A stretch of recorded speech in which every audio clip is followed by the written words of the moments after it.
A big welcome to our loyal Into the Riot listeners. Today we're covering Real Salt Lake's 2-0 victory over the Portland Timbers at America First Field this past Saturday. RSL snaps a 2-game skid with a commanding 2-0 win over Portland. Luna, Guilavogui, and Solans look like they've been playing together for years. Captain Rafa delivered the club's first clean sheet of 2026 with a massive 26-minute save. Goals from Xavier Gozo and Diego Luna. Noel Caliskan's 90-minute midfield engine performance. Glad exiting early and the bench stepping up. Roster questions loom, but the bigger story, has this club renewed their team first identity? And can RSL continue its push toward the Western Conference table? All this and a little bit more here on Into the Riot. Let's riot! There it is! Gozo Golazo! The hype is real! So Luna!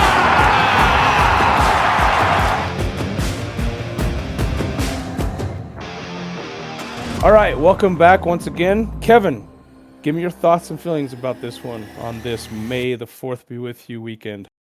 Well, it was a good game. The team looked sharp. They looked rested.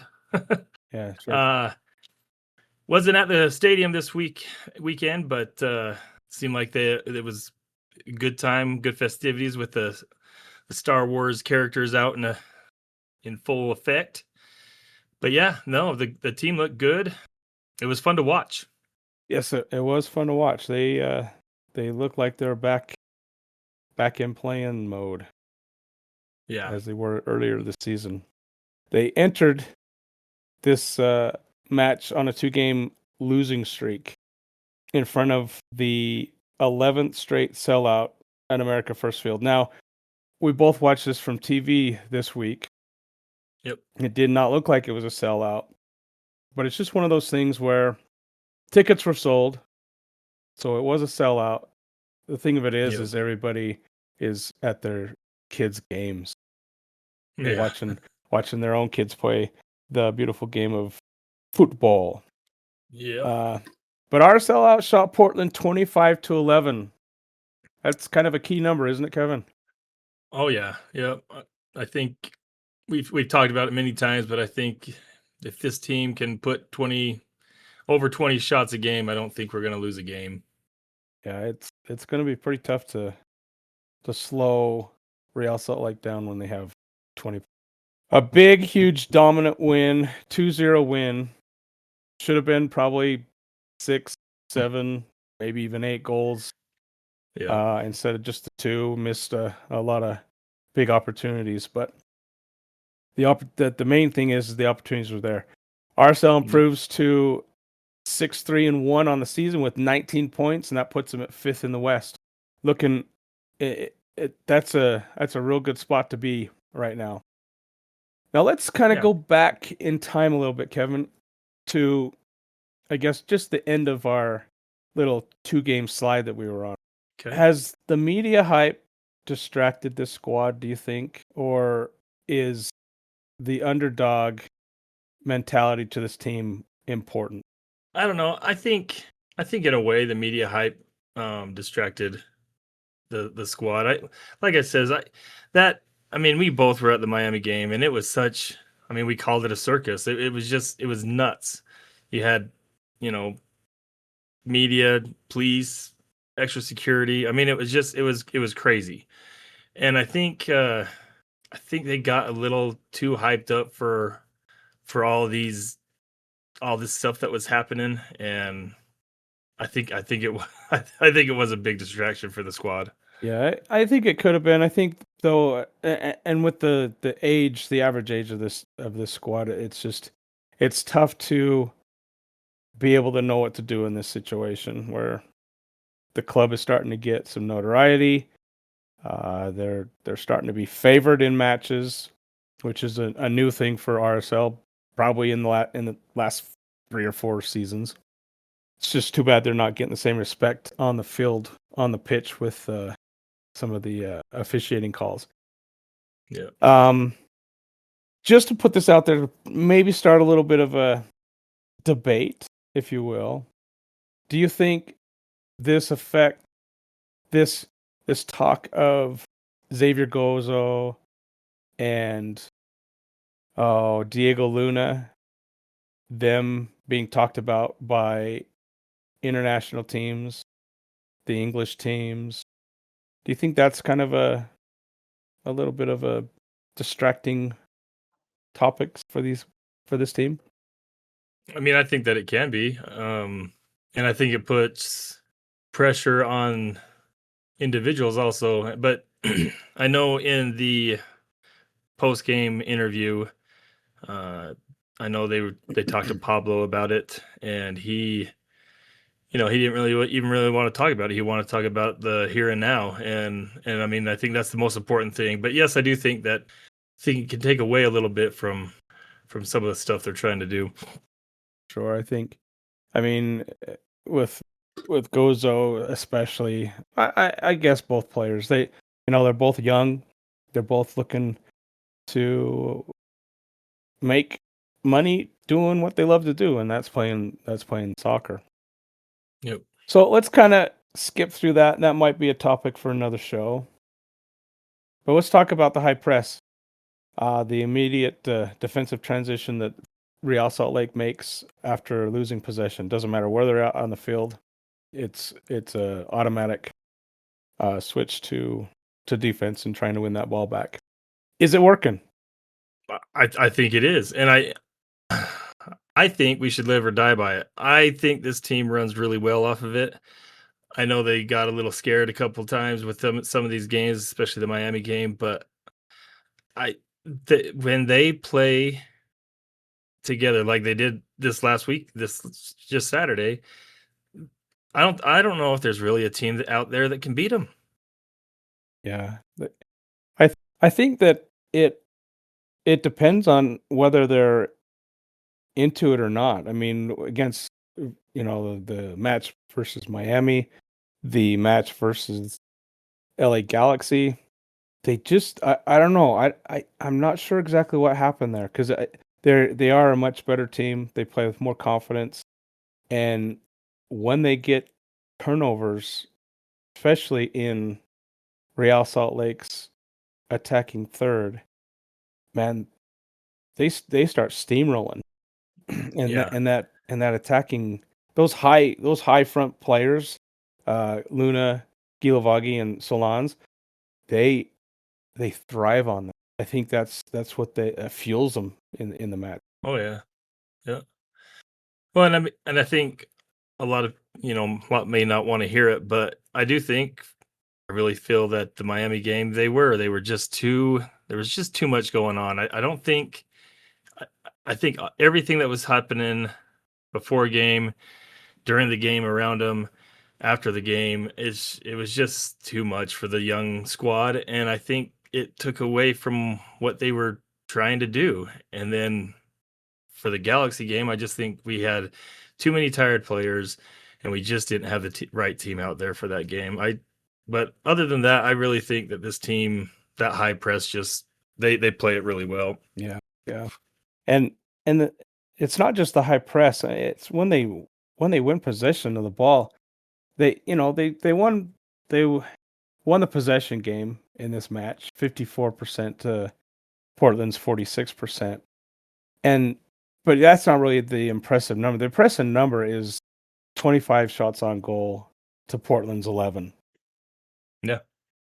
Now, 15 of those 25 were on goal. Is it concerning that we only scored 2 of those 15 shots that were on goal? 13 of them were saves. Yeah, I would say a little concerning. There was a few that I was just like, still, weren't the greatest of hits, but I don't want to take anything away from Portland's goalkeeper. He played phenomenal. He had a busy night and he had a lot of saves, and that guy played he played crazy. Yeah, this is going to be this could be controversial too. But if I were the guy that was making the decision on the man of the match goes to the losing team. The man of the match goes to Portland's goalkeeper. He stood on his head the entire match. He made saves. Yep. I mean, the thing of it is, we've been griping on this show about RSL shooting right at the goalkeeper, making their job easy. Saturday, they did not make this goalkeeper's job easy. He was standing on his head, saving goals with fingertips on the ground all match. Yeah. Yeah, he had an outstanding game. And yeah, I don't really, for the shots that we took, and I would rather see us work the goalie than anything else. It's just when we kick it right at him that it drives me insane. If the goalie wants to save all these balls, that's one thing, but just don't shoot it at him. Make him work. Yeah, make him work. Let's flip the stage, the sides, and talk about Cabral's game. Yeah, he secured their RSL's first shutout of the season. Got the clean sheet. He didn't make as many saves, and we'll kind of talk about this a little bit later. That defense played pretty tremendously. Was it the defense, or was it the attack from Portland that was not very strong? But Portland had a great opportunity in the 26th minute to score on the 34-year-old goalkeeper. Yep. Cabral comes up big. Yeah. And, sometimes you don't have a real heavy game that you have to save shots, but, he had the one, and it was a big one. Huge. I think it kind of maybe even took the air out of Portland a little bit, because they, for about a 5-minute stint, it looked like the momentum was shifting over to Portland a little bit.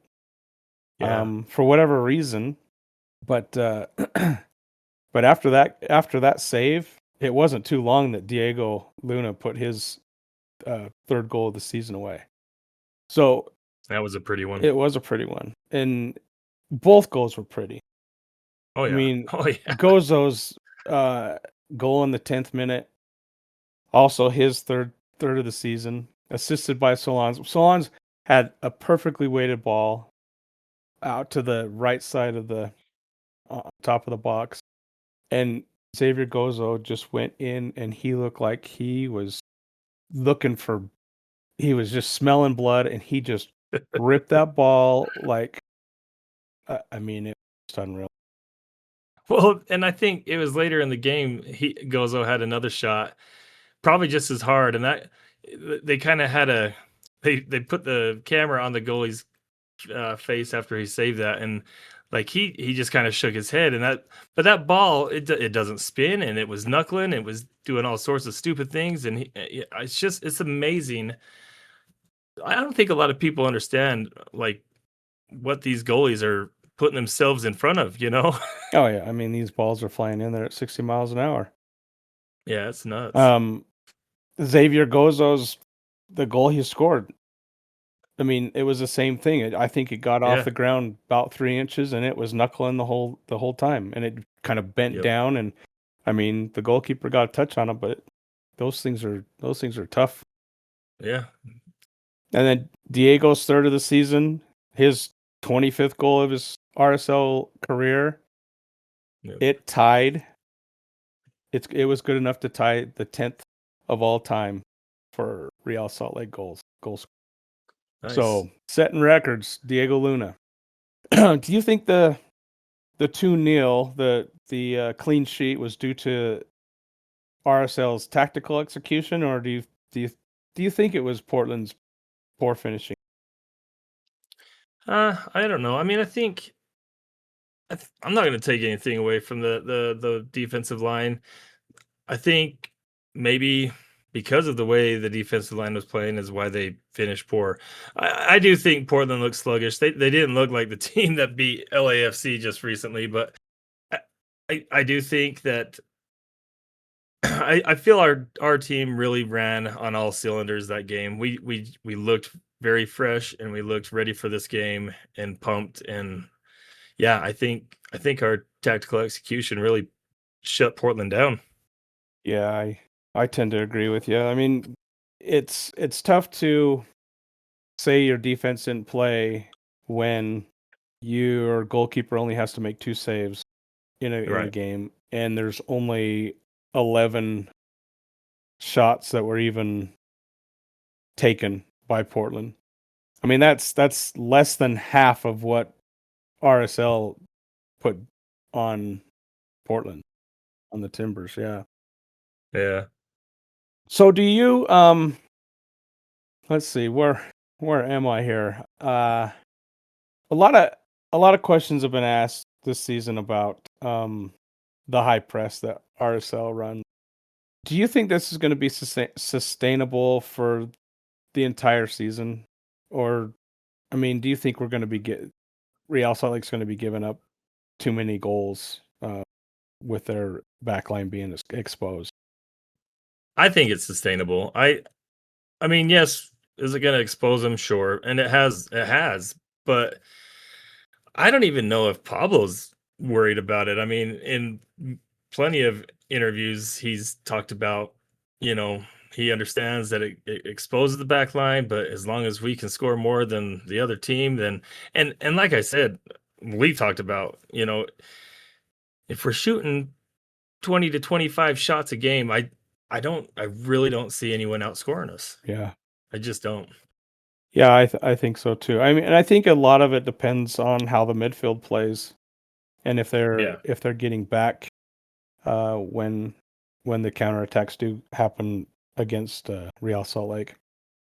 And I think, our midfield has been playing well, and I think with Stein Spearings coming into the lineup and earning his minutes over the teenagers, I think that's kind of solidified it a little bit.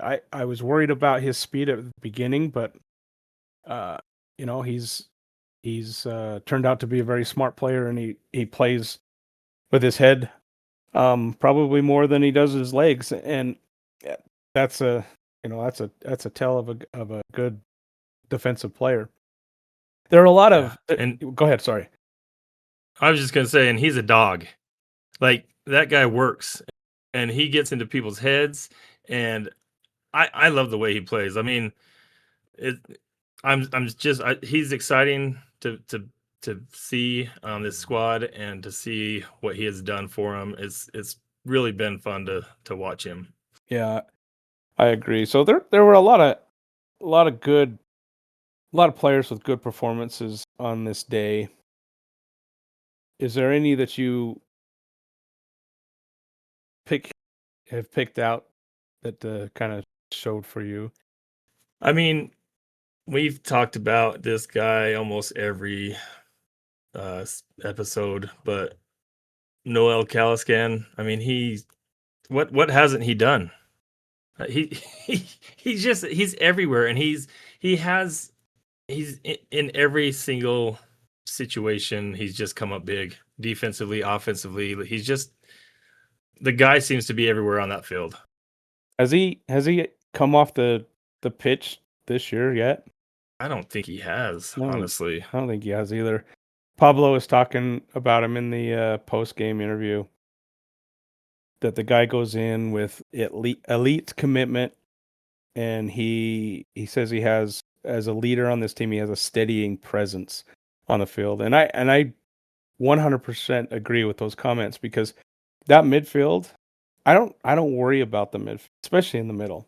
On the flanks, I do a little bit, but just because that's the drawback of the formation that RSL plays. Right. But down the middle with Caliskan and Spearings next to him, and that's a tough defensive midfield, and it's probably, if it's not the best, it's one of the top 3 best in the league. Right. What do you know about Justin Glad's injury? The only thing I heard from the post-game interview was that he's been suffering an adductor issue, and he said that the 3 games in 8 days did not help the situation, and he said it was starting to bug him at halftime, and Justin pulled himself out, and they're going to take a look at it. But yeah, I haven't heard anything since then. But yeah, I know he took himself out, and I think that's a smart thing to do as a leader. Yeah, it's yeah, for sure. And I think the long haul is what matters. I mean, that game was in hand. It was in hand probably by minute 10, really. Yeah. Do you know much about the adductor muscles in the leg? No, not really. So those are the muscles that kind of stabilize the pelvis, and it are the muscles that keep the legs together. So I think there's probably 4 or 5 different of these muscles, and I'm not sure which one he's having an issue with, but it's they're muscles that aid balance. And if you're having that kind of an issue, man, there's a lot of different things that could happen to you. So yeah, it was a huge decision by one of our leaders in the back line, but it's a big loss in the back line at the same time. But Quinton came onto the pitch with about 30 minutes left in the game, and it's kind of the next man up, mentality. And should Quinton get the next start if Glad's not cleared?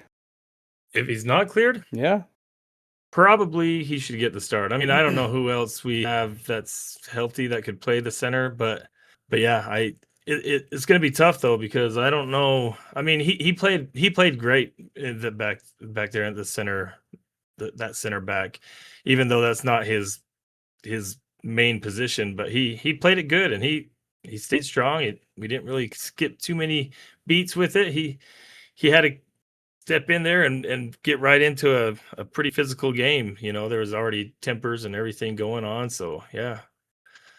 But yeah. The only thing, go ahead. Oh, I was just gonna say, if Glad's not cleared, I think that Quinton should probably take that middle part.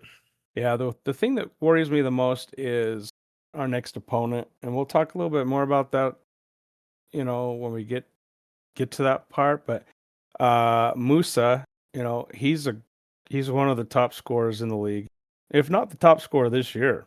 And it's going to be a tough matchup if Glad is not there. I mean, I think I don't know. I'm not out on the field with everybody, and so I don't know who's the communicator out there, but I'm sure Glad is, because he's the middle guy.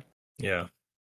But it's going to be something to watch this week to see what happens with Glad and how they prepare for this next match. But there is a Monarchs watch. Aris, the center back from the Mexican League that we just signed this off season, he is set for Monarchs minutes as part of his return to play action plan. Nice. I don't know if it'll happen this weekend. Yeah, you never know. It's soon to come. If Glad isn't cleared, maybe he's brought into the bench just to have him in case. It's kind of exciting to see the depth coming back to that back line. Yeah.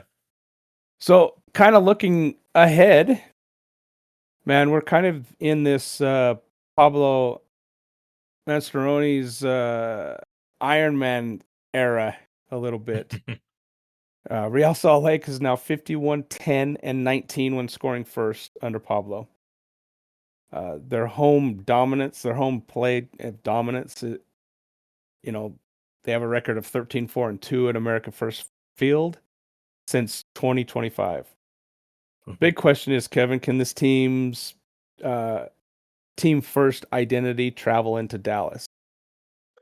I think so. I mean, we played them in preseason, and not the same players, and it's a totally different deal. So, it's gonna be a tough game, but I think that I think their heads are on straight now. I think they kind of got a little wound up with that whole 3-game in 8 days, and I think we're set straight again, and I think we're ready to win some games. Yeah. I mean, RSL is a different animal this year than they have been the last, 3, 4, 5 seasons. Yeah. But FC Dallas has been a tough opponent for Real Salt Lake. Dallas has 16 wins to Real Salt Lake's 10, and there's 13 draws in between the two teams. So it's a good competitive win-loss against the two teams, but matchup. But Musa scares me just a touch. Yeah. He's got 10 goals on the season, and he's playing really well right now. So then that's what I was talking about earlier with Philip Quinton coming in for Glad. If that does happen, either way, Glad. I think we're gonna have to watch his minute. If Glad starts, we're gonna be in a situation where we might be playing without him for 30 to 40 minutes. Well, and I think even when Yedlin went out, and I think there was a lot of people, including myself, that was a little worried. People were worried about when Quinton went in for him, and look what he did. Like he really he showed me. I don't know about everyone else, but he showed me that the guy can come in and fill in a spot and do just as good. Yeah. I 100% agree with that. And he proved me wrong, surprised me. I think a lot, just like he has done with a lot of people, even if they don't want to admit that. But playing the center back, especially a true center back with a 3-man back line, is a whole different thing. Yeah, that would probably be the only drawback is just the leadership, but back there with that line. Yeah, Glad is just like from the very start. Glad is a faster person, faster player than Philip Quinton. Yep. And Quinton just takes just a couple of steps to get going, and that's all Musa needs is just to get behind that line is just a couple of steps. Yep. He's going to be dangerous. So that's something to watch and look at and tear apart, and we'll be doing that next week after that match. But that's, I think, Kevin, unless you got anything else, I think that's going to about do it for this episode. No, I think we did a good job breaking that down. All right. Well, so thanks for tuning in to Into the Riot. Again, RSL gets the clean sheet over Portland, 2-0.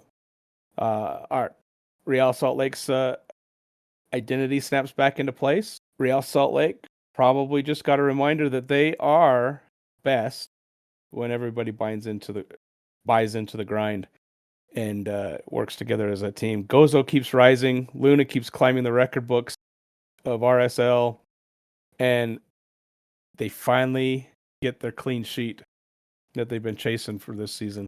But the questions don't stop here, Kevin. Does Quinton's performance earn him another start? Can the high press hold up on the road in Dallas? And Kevin, is this moment RSL's turn? Sorry, is this moment where RSL turns a good season into a real run? Well, we have 4 more games before the World Cup break, and I think that if we can just go all forces going and win these next 4 games, I think we're just doing that. Right. Well, I think that's about all we got for today. If you've got thoughts, takes, or full-blown rants, send them in. We'll feature the best ones next episode. You got to be listening now. And if you're listening to us every week, make sure you follow, rate, and share the show so more fans can jump onto Into the Riot with us. Until next time, stay loud, stay loyal, and stay with us at Into the Riot. Vamos Real.